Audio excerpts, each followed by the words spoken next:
Tantor Audio, a division of Recorded Books, presents The Dog in the Alley by K.M. Avery. Narrated by Declan Winters. Chapter 1. My name, honest to fucking God, is Valentine Hart. Guess when my birthday is? Yep, you got it in one. My mother is a completely hopeless romantic, and my father will do anything she asks, so here I am. My completely ridiculous name that meant grade school was nothing short of absolute hell. High school was only marginally better. The police academy was the worst. As a result, you might think that I would resent my parents, but other than the whole name fiasco, they're pretty great folks. I look nothing like them, of course, because I contracted the Arcana virus, and they, being nice, obedient, German-descended Midwesterners, did not, because they always wear masks and wash their hands and even have a virus room instead of a mudroom. So they're a lovely white couple of average height on the slightly pudgy side, both with brown hair and eyes, and I'm a 6'4", moon-skinned, silver-haired, pointy-eared, lavender-eyed elf. With one fucking millstone of a name. And I stick out about 10 times more than any sore thumb I've ever seen at family events. But Mom and Dad loved me when I looked and ate like them, and they still love me now that I look like a magical fairy prince and eat like a goddamn rabbit, because apparently elves can't digest meat-based proteins. No more burgers, no more bacon, no more spicy wings. No more fish and chips or popcorn shrimp. That still pisses me off more than a decade later. I really fucking liked bacon cheeseburgers. At least I can eat dairy. I think if I couldn't, I might actually give up on life.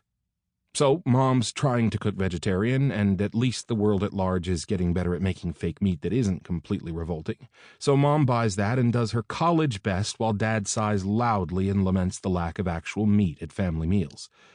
They also always make sure to bring extra of whatever dishes they make to the extended family holiday gatherings because the aunts and uncles and cousins usually forget that things like chicken and bacon aren't vegetables. Welcome to the upper Midwest. Although, if I'm honest, the Mid-Atlantic isn't all that much better. But enough about my dietary challenges. No one likes a whiner. Especially me. My solution to the name problem is that I just don't tell people my first name at all. When I worked the beat, I ignored the V printed on my name tag under my badge, and now that I'm a plainclothes detective and don't have to wear a name tag, nobody ever asks. As far as most people are concerned, my first name is Detective. Even the handful of people I consider friends just call me Hart. And that's just fine with me. Detective Hart! I looked up to see one of the rookie uniforms sauntering over, a giant orc and a man in a wheelchair following close behind him. The rookie looked nervous. Most people do when they meet Doc Manning for the first time, although really, the guy in the wheelchair is actually a fuck-ton scarier. Ward Campion is a medium and a warlock, and he can not only see and speak to spirits, but drag them physically from the plane of the dead into the world of the living. He typically only does that when everything has gone well and truly tits up, and things usually keep going downhill from there, at least for the dead people. It's also fucking terrifying. And with almost 20 years on the force under my belt, I have seen some fucked up shit. Ward has me quaking in my proverbial boots. Not that I don't like the guy. I do. But that doesn't make him any less scary. But most people are dumb fucks, and when they see a skinny pale guy in a wheelchair, they feel pity or slight disgust. They also tend to panic when faced with a 6'7" muscular green dude with upside-down fangs, even though Doc, who was a professor once upon a time before he went all Hulk, is quite possibly the nicest guy I know, assuming you don't piss him off.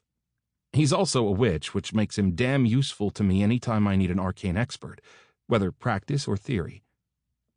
I stood from where I was crouched next to the pale and cold female form on the ground, stepping away carefully to avoid the semi-congealed pools of blood.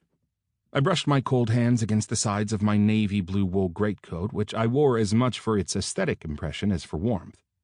I'm from Wisconsin. What it gets down here in Virginia in winter isn't cold, it's chilly, and I might need a jacket. But the coat was intimidating, so I wore it anyway, usually without bothering to button it. I waited for my medium and witch to get closer. Ward? Doc? Hard, the orc replied mildly, his voice a low rumble. Behind him, Ward's forehead wrinkled as he grimaced at the body, keeping his distance from both it and the blood. Which was a good idea, since despite being a badass warlock who could summon the dead, he was awfully squeamish around actual bodies. That and CSI tended to get really annoyed by tire tracks through their crime scenes and vomit anywhere near the body that didn't come from the body. What can you tell me? I asked them. She's not human, Doc remarked mildly. I raised an eyebrow.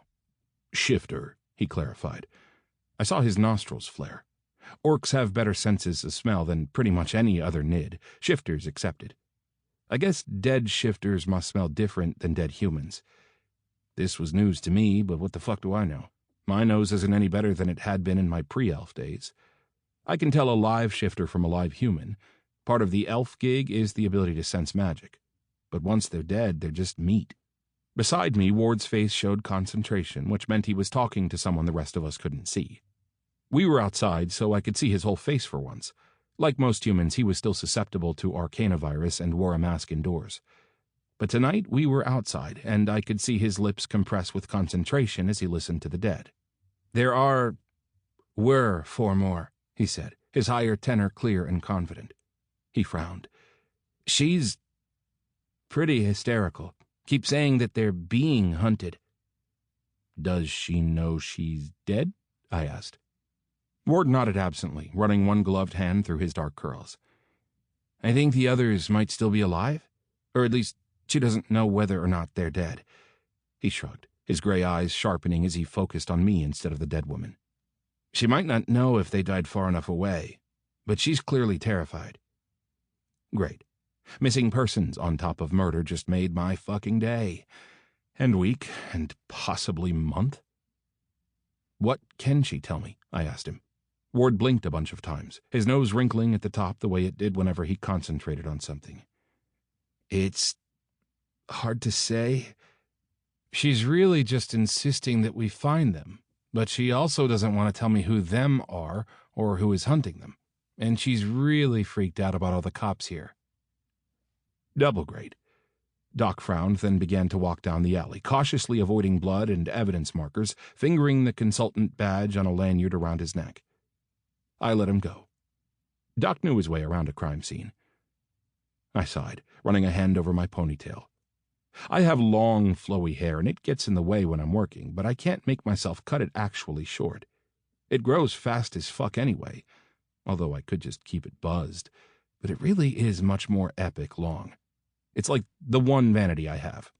While I prefer a braid, that usually gets me shit from the rest of the precinct for being girly, and I only want to deal with so much shit at once. So, ponytails it is. I looked at Ward, slightly irritated at how little he seemed to be able to give me, although I knew that wasn't exactly his fault. Well, I can't very well find someone I don't fucking know who or what they are now, can I? I pointed out to the air somewhere to Ward's left. That was the direction he was looking, and it was a good bet that it was probably where the ghost was. More or less. She doesn't like cops, Ward offered, and I snorted. Fuck, I don't like half of the assholes I work with, I muttered. Doesn't mean I'm not still going to try to do my fucking job. Ward shrugged. She's not talking, just, hang on. I waited. She's upset about whatever Mason's found, Ward reported, a furrow on his brow. I sighed. Then let's go see what Doc's up to. I picked my way through the crime scene, and Ward followed in his chair, doing his best to avoid interfering with any evidence, although I saw one of the CSI techs scowl in his direction. I scowled back. It wasn't like Ward could help the fact that he came with wheels. Doc was farther down the alleyway, peering over the top of a dumpster sitting on an elevated cement platform. I walked up next to him, then stood on my toes to look over the edge. There was the weirdest-ass-looking dog cowering inside, half curled up in the middle of a heap of, well, garbage. It looked mostly bald, its skin a mottled brindle with a ridiculous fuzzy crest of hair on its skinny head. The fuck is that thing? I blurted before realizing that the dog was probably not a dog, judging from the ripples of magic surrounding it in the dumpster. That, Doc replied, sounding both annoyed and amused, appears to be a Joloitzquintli. Gesundheit, I replied. Now what the fuck was that? Doc snorted. Jolo eats quintly. He said it slower, sometimes referred to as Jolo dogs. Okay, Zolo dog. No, Jolo with an X. The sound is like a Z and an SH mixed together. It's Aztec. The dog is fucking Aztec. We were making a sharp left turn to really weird really quickly in this case, and I didn't like it. The breed dates back to the Aztec Empire, yes. But he's not a dog. Right. Shifter. Ward? Yeah. He was right behind us, but being in a wheelchair, couldn't see what it was we were looking at. Is one of your missing shifters a whatever dog? Jolo eats quintly, Doc repeated. It was going to take me a goddamn month to learn how to say that. Jolo dog, I tried. I considered it a win that Doc didn't correct me again. She won't tell me, just keeps screaming no over and over again, Ward reported. Neither one of us mentioned the fact that if he wanted to, he could make the dead woman tell him what he wanted to know. But I also knew that he didn't like doing that if it could be helped. Sometimes Ward's ethics can be annoying, even if I appreciated them in theory. I sighed, then looked back at the Jolo dog. It looked up at me with huge, mismatched eyes, one brown and one milky white that probably meant it was blind on that side, tilted its head and whined. Fuck. Then I noticed what looked like blood. Doc, I think our new friend was either at the murder or got hurt, or both. Doc grunted, and we exchanged a look. If the dog was injured, one of us was going to have to get in the dumpster. I sighed. Doc would do it if I asked him to, but it really should be me. Fucking hell, is what I said out loud. Then I stripped off my coat and handed it to Ward to hold it so it didn't get covered in blood and whatever the fuck else was in the dumpster. Give me a boost here, Doc.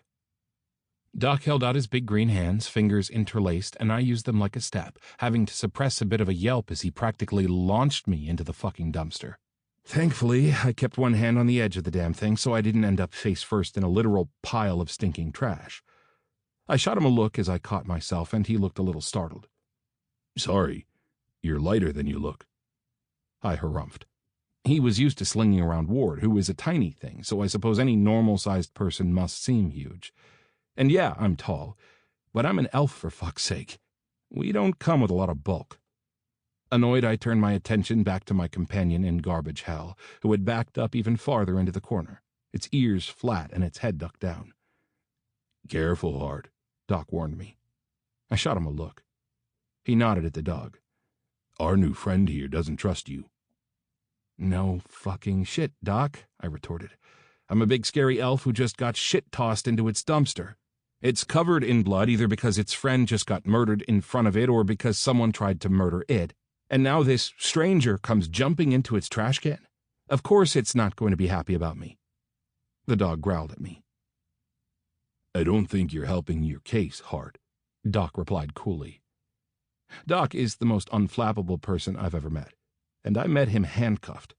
He hadn't done anything wrong then, or the time I'd gotten him released from jail, when he'd been arrested for attempting to murder his now husband, whom he hadn't, for the record, actually attempted to murder. I reached out a hand toward the damn dog, which skinned its lip back from its teeth at me. Oh, come on, here. I'm trying to fucking help you. That got me a growl. Hey, Hart. What? Try being less of an asshole. Fuck you, Doc. Just saying. I could hear Ward trying unsuccessfully to smother a giggle on the other side of the dumpster wall. I looked at the dog, whose big brown and white eyes stared back at me. I hate them both, I told it. The dog's lips lowered a fraction, although it clearly still wasn't a fan. Look, bud, I don't know who you are or what the fuck happened to you, but if you're hurt, we need to get you to a damn doctor. And Doc over there is the wrong kind. I watched the dog look up at Doc's face where it stuck over the edge of the dumpster, then back at me. He's a historian, I explained to the dog. Can't do shit for you. Doc was an EMT, so he probably could have helped a little. But he wasn't an MD. Or a vet, for that matter. The dog's lips lowered, and it tilted its head sideways. Then I realized that it was probably turning its head because it was looking at me with its one good eye. "I heard that," Doc said. "No shit you heard that. You hear fucking everything." The dog stared at me. He's an orc. As though his big green face hadn't already made that obvious. You might have him beat in the hearing department, but nobody else does. My hearing was damn good, better than humans, but Doc's was a few steps sharper than mine. Our new doggy friend's huge bat ears were undoubtedly even better. The dog blinked at me, then whined. I tried holding out my hand again, low and slow, so that the dog could sniff me. I got a warning half growl, but no teeth this time, and it tentatively touched the cold end of its nose to my fingers, leaving a smudge of blood. But it almost immediately slunk back into the corner. Then it whined again. "Look, I don't want to hurt you, but I also can't leave you in a fucking dumpster, so one way or another, I'm going to have to get you out of here. I'd rather not have to hog-tie you to do it." The dog growled. "I get that, but you see where I'm stuck here, bud. I can't leave you in here, and you won't let me close enough to figure out whether that blood is yours or our victim's or somebody else's." The dog whined. "Look, if she was your friend, I'm sorry. I'm going to do my best to figure out who killed her, and I could probably do more if you help me out here." Another whine, this one longer and what sounded like sadder, although I wasn't sure if I was actually hearing emotion in the sound or just ascribing something to it that wasn't there. I tried holding out my hand again. "Work with me here, doggo." I got another tentative sniff, then a whine. Uncertain about where that left me, I shot a look up at Doc, who gave me a nod. Hoping I was interpreting that correctly, I carefully inched closer to the dog, trying both not to scare it and not to step in something that would land me on my ass in a particularly unsavory patch of garbage. The dog kept watching me, ears and head still down. Closer, I could tell that there was a lot of blood mixed in with whatever else was on its body, and I wasn't sure there was much fur there. "Hey, Doc." "Yes." "Aren't dogs supposed to have fur?" "Joloids quintly are mostly hairless, so no, our friend here probably doesn't have much." Well, at least that meant somebody hadn't shaved it to torture it, and it probably didn't have mange. "Okay then, you gonna let me touch you, bud?" The dog shivered and whined, but didn't back away or growl. I took that as a good sign and slowly reached out to at least do a cursory check for injuries by running my hands over its body, starting with the head. That's a thing vets did, right? Not that I had any idea what the fuck I was doing. The dog let me touch it, and I was surprised at how soft the brush of hair on its head was. I had the most absurd desire to play with it. Not at that precise moment, of course, what with the murder scene and the blood and the dumpster full of reeking trash, some of which smelled like it might have been actual shit. I carefully ran my hands along its back, feeling the muscles shaking under my fingers. When I went to touch its legs, it backed away again with another whine, although I wasn't sure if that's because it didn't want me touching its legs because they were injured or because it had just had enough of me. What had possessed the dog to jump in here injured in the first place? "Hey, doggo, was something trying to hunt you? Did you jump in here so it couldn't smell you anymore?" I got another whine, although this one sounded less upset and more curious. The damn dog is a shifter, I reminded myself, and probably is actually trying to communicate with you, you dumbass. "I tracked him here," Doc pointed out. "Yeah, well, that just means that whatever was tracking him wasn't an orc." "Or another shifter," Doc replied. "Or that. So what? Ghoul? Vamp?" The dog whined. "They had a vampire hunting you?" Whine. "Why?" The dog stared at me. "You do know dogs can't actually speak in words, right?" Doc asked, sounding amused. "As you so eloquently reminded me, this is not a fucking dog." I looked at the creature in question. "Are you?" Another whine, although this one had a timbre I couldn't quite follow. "Stop scaring the poor thing, Hart," Doc admonished me, and I couldn't help but feel a little guilty. Doc has that effect on people. He can absolutely make you feel like you just shat in somebody's pie. "I'm not scaring it," I muttered. "Yes, you are," came the response, and when I looked over at him with a scowl to ask how the hell he could possibly know that, he tapped the side of his nose. Fucking orc senses. It was one thing to be able to smell shifters or blood or whatever it was that had led him to the dumpster. But the big green asshole could smell fear, literally. Hell, maybe that's what he'd smelled that had led him to the dog in the first place. I sighed. Look, Pooch, I'm trying to do my job here, and my job is figuring out who killed our victim, and you, my hairless friend, are covered in blood. If it's yours, we need to get you to an ER. If it's hers, then I want to know what you know. And if it's both, we start with option A and move to option B. The dog stared at me with giant eyes, and its body trembled under my palm. I felt like a complete dickhead. I was also getting annoyed. I really was just trying to do my goddamn job, and this damn dog that wasn't a fucking dog was making it harder, and the little shit was making me feel guilty about it at the same time. I don't know what the fuck you want me to do, I said to the dog, which of course didn't say a damn thing back because it was a dog, or in dog form. Either way, not capable of forming syllables. Then the dog whined. If I get you out of here, are you going to shift back and talk to me? This one was more a whimper than a whine. I wasn't sure what the fuck to do with that. Is that a goddamn yes or a no? I asked, not really talking to the dog because it wasn't going to be able to give me a more reasonable answer than it already had. I sighed.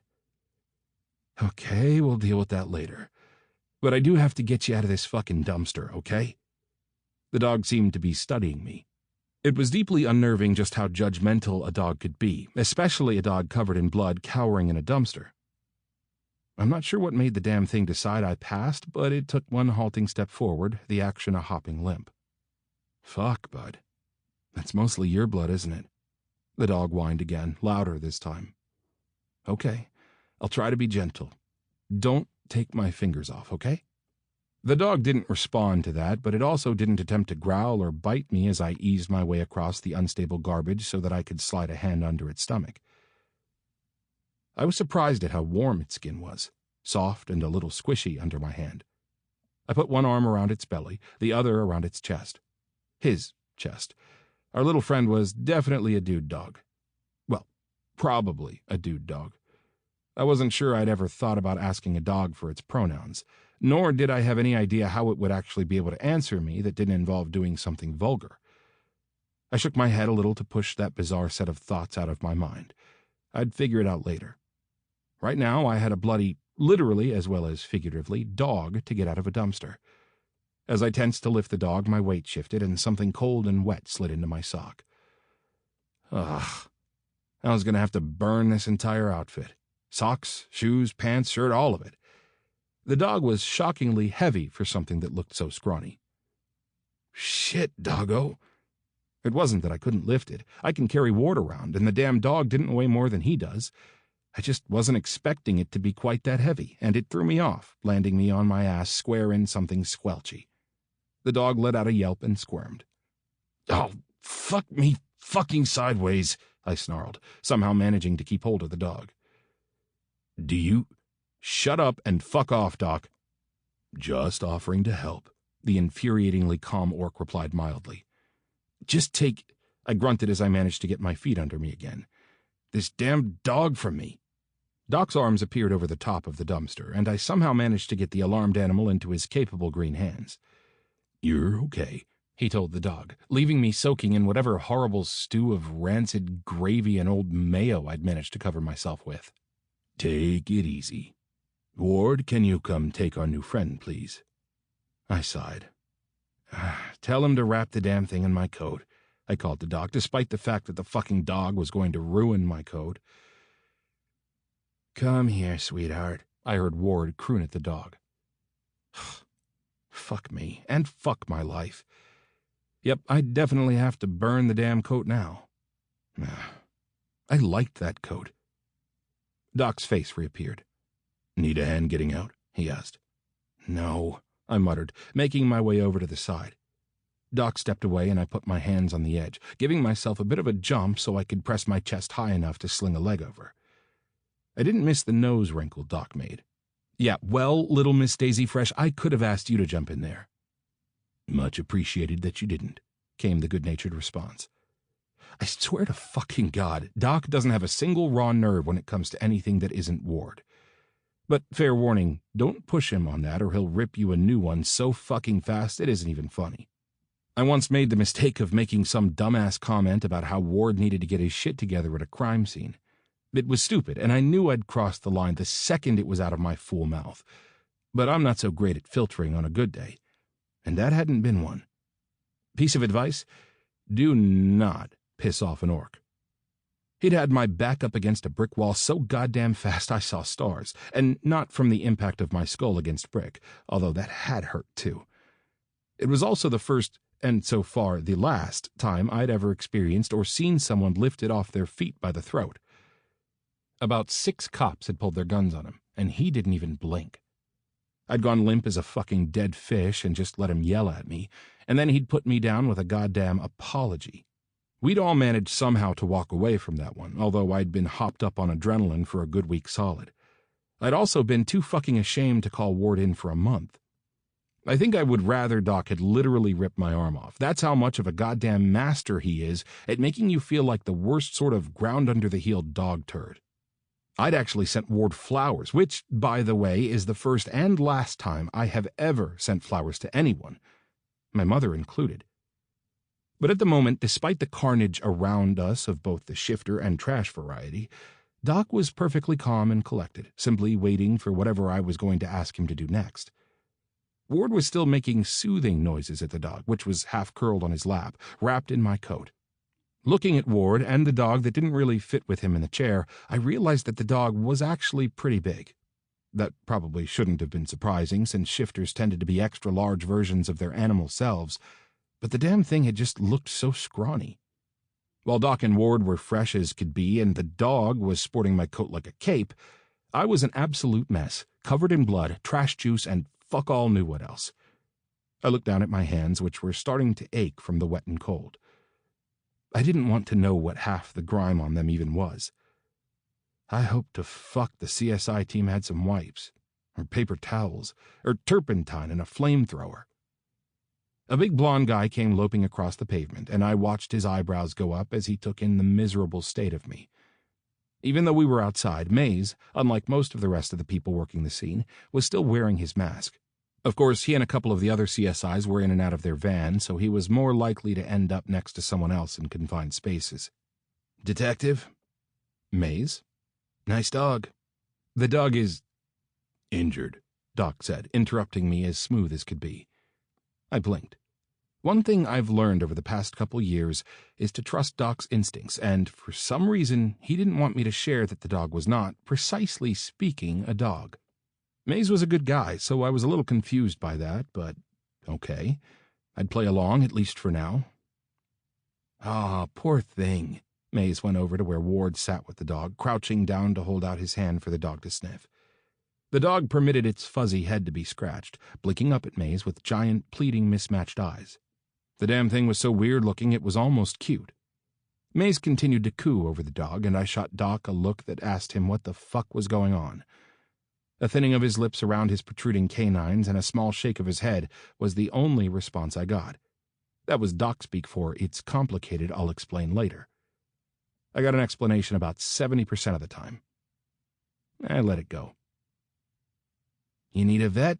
Mays asked. "I know a good one. Works late."